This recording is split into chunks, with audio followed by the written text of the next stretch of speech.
लोकसभा निवडणुकांचा निकाल आला आणि महायुतीला जोरदार धक्का बसला। भाजपाने उभे केलेले भले भले मातब्बर उमेदवार पडले। तत्कालीन केंद्रीय राज्यमंत्री भारती पवार, कपिल पाटील, रावसाहेब दानवे यांच्यासारख्या दिग्गज नेत्यांना पराभवाची धूळ चाखायला लागली। पण या सगळ्यात एक नेता मात्र निवडून आला, तो म्हणजे नारायण राणे।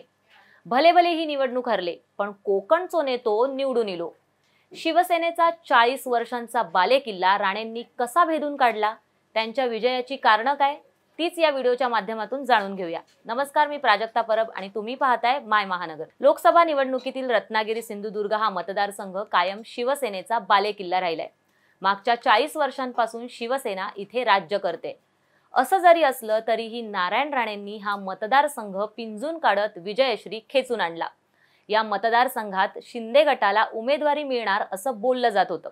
त्यामुळे मंत्री उदय सामंत यांनी आपले बंधू किरण सामंत यांच्यासाठी जोरदार ताकद लावली, पण बाजी मारली ती नारायण तातू राणेंनी। उमेदवारी घोषित झाली, पण राणेंसाठी ही निवडणूक सोपी नव्हती। कारण कोकणात दीपक केसरकर आणि उदय सामंत यांच्यासारख्या नेत्यांसोबत असलेलं त्यांचं वैर काही लपलेलं नाही, पण तरीही त्यांनी लाल मातीत शड्डू ठोकलाच। त्यांच्या विजयाची कारणं काय असू शकतात ते जाणून घेऊया।